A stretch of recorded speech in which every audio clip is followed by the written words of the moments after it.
Hello, friends, and welcome back to Stories About Entitled People.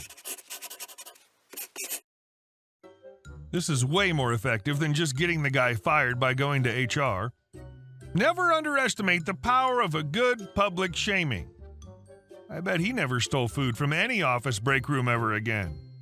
But before we begin, best way to support our channel is to leave comments, like, and subscribe with the turned-on bell so you don't miss the new video every single day. Here we go. Dirty, dirty little lunch thief.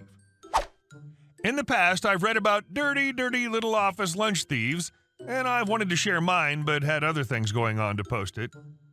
This took place when I was still a teen, fresh out of university, working directly under an engineer.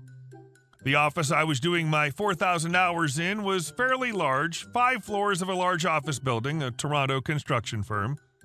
Well, I was lazy and always picked up a lunch from Whole Foods, usually sushi on my way to work.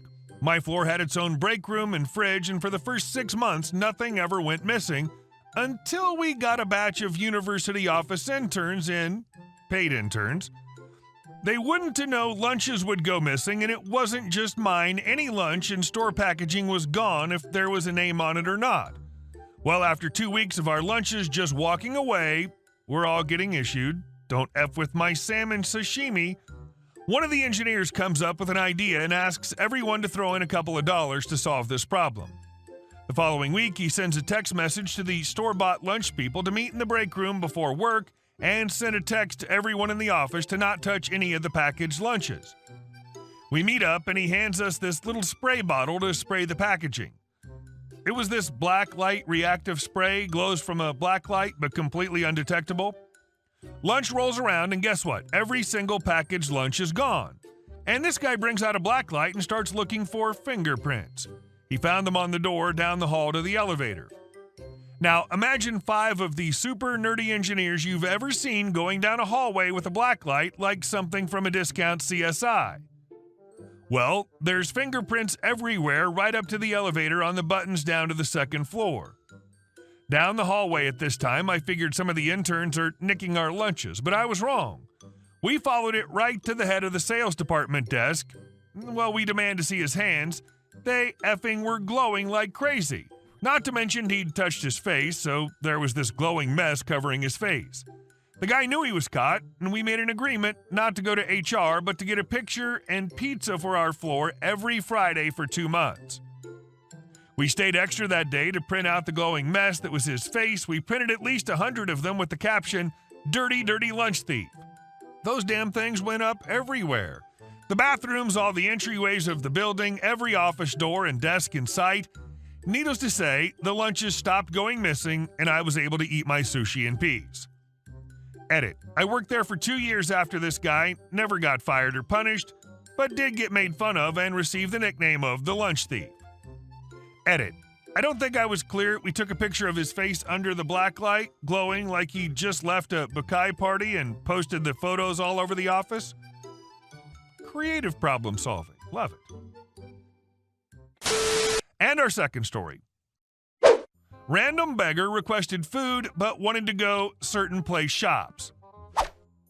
So this just happened now on my way from work at the train station. Some random man approached me and asked for help. Naturally, I asked how I could help. He then mentioned he needs food as he's homeless, has no job and money. I've always preferred to help the homeless by purchasing food rather than giving money on most occasions, as I rather know my money is spent on something good rather than booze or drugs.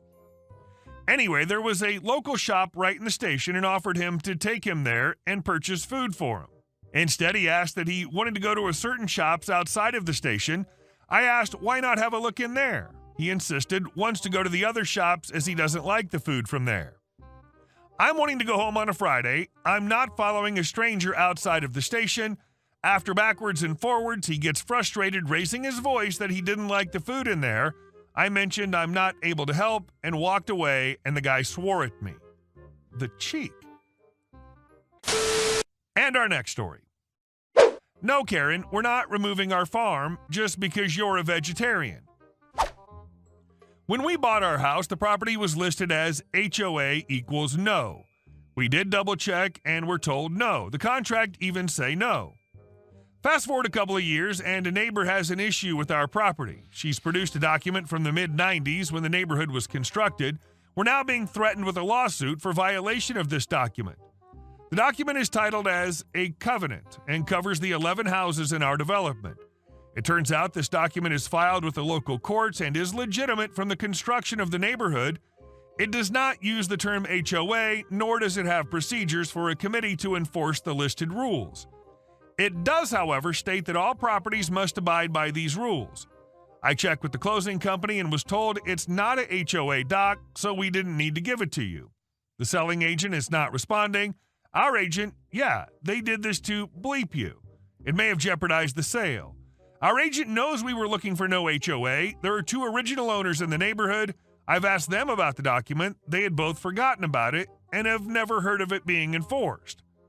Edit, as of 40 minutes past original post, we are in Maryland. The document is not expired and has no expiry date.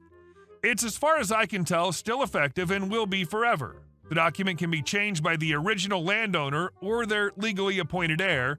The document is legally signed by a court officer. Still looking for the deed. My wife filed it.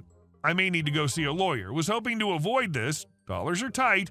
The only text on enforcement is for impacted homeowners to resolve amongst themselves. Nothing to indicate specifics or any vote. Technically, Karen could drag more people in against us. Karen's argument would be devaluation of her property and impact on lifestyle. My impact would be a sizable, at least to me, financial loss. Edit number 2, 7 hours after first post. So I've called a relatively local property lawyer, got to speak to their legal assistant for 5 minutes after sending the paperwork in. In short, this document is not listed anywhere in the home purchase paperwork, including the deed. The document is, based on the stamp, filed properly so as it could be legally enforced. Who's responsible for the original covenant? No idea. It's initially from nearly 30 years ago, and if the original signer's not alive, the text is not clear as to whom should have responsibility. It's badly written. Does this remove me from following it? Lawyer would need to confirm, but most likely no, it's still binding. Can Karen sue me based on this document? 100% yes. Who's responsible? It's going to be a 3-way finger-pointing battle. The selling agent will claim they weren't told. Proving this was incorrect will be almost impossible. The seller got the house from her husband, was jointly owned via divorce, and will mostly claim ignorance. Again, hard to prove. The title company should have done better, so most likely this will go down to a title insurance claim from me. Proving my loss will be tough. See below. I was offered to either meet with a lawyer and then for a few $100 to have a cease and desist letter written, wording and strategy TBD based on what Karen does next in the lawyer's formal review. I was told best cause of action was to sit tight. Karen hasn't actually done anything yet and is only going after my wife, but also not to do anything without consulting them formally. So why is Karen mad? I've devalued her property and am impacting her life and use of the property owing to sound and smell. What have I done? I have farm animals. I have 2 sheep, 4 pigs, and 9 chickens and 2 dogs. Karen purchased 2 years ahead of us. It's the biggest house on the development. She's added a deck, redone the bathrooms, kitchen, driveway, added a flagstone path, windows, and roof. She's also used professional landscapers and installed geothermal heat. Wimbledon could play tennis in her yard. Bottom line is she got the house fairly cheap, even though it was the biggest of the 11 and has dropped a beep load of money into it. I shudder to think how much. Much of this has been done while we were living next door. Now, for what have I violated 2 things? 1, the housing for the farm animals is not sufficient. 2, I have too many farm animals. She's clearly read the document and is going after what she can. Hang on, I hear you saying. Why would this covenant have a restriction on the number of farm animals and their living conditions? Well, the 11 homes they're in the middle of now were in an agricultural zone. This used to be farmland that was bequeathed by the farmer when he broke his farm up 30 years ago. This is the only section allocated for housing. The house all sit on 2 acres, mine is a tad over 4 acres. Found this out from one of the original owners. Went over to ask. The farmer wanted the land to still be farmed and specifically put into the document we can have 4 farm animals, 3 dogs, and personal chickens per lot. 1 to 2 roosters are specifically allowed. We are also allowed 6-foot fences and to use barbed wire, providing we tell the neighbor when it's installed. In my actual defense, 1, housing, define appropriate. The sheep only have a 3-sided structure. They're sheep. The pigs have a hutch, not a traditional sty/home. They're from Asia. It's normal for them. The chickens are enclosed. We have a vulture/coyote problem here, and their living space is 5 times what PETA says they should have. 2, so the animals, roosters, none. Used to have one. He ended up quickly in the crock pot. Sheep, they are miniature sheep. We use them for pets and wool. They are a miniature breed, no more than 150 pounds. The pigs, they're a breed from Asia. They are half the size of the American hog, don't root or actually clean and friendly. I've built 3 animal shelters. Our vet also says the housing is fine and the animals are healthy. Here's the absolute piece that blew my mind. Those people who have read thoroughly may have noticed I have 6 farm animals and I'm allowed 4. The legal assistant pointed out the development is 12 lots. You may have noticed above I've been talking about 11 houses. Also, my lot is double the others. Well, guess what? I knew this as it was in the paperwork, but didn't put 2 and together to make 4 acres, in this case, rimshot. Apparently, I can have 8 farm animals. My wife, who was in tears for a few days, is no looking up getting 2 more. She wants a donkey. Don't worry, we will not. They are noisy and don't have a practical purpose. She's currently looking different sheep breeds and goats. Oh, one last thing. Why is Karen doing this?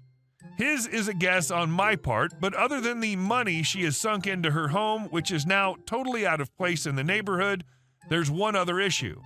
Just after we got our first pigs in, we found out Karen is a hardcore vegan. Her kid's vegetarian and her husband converted.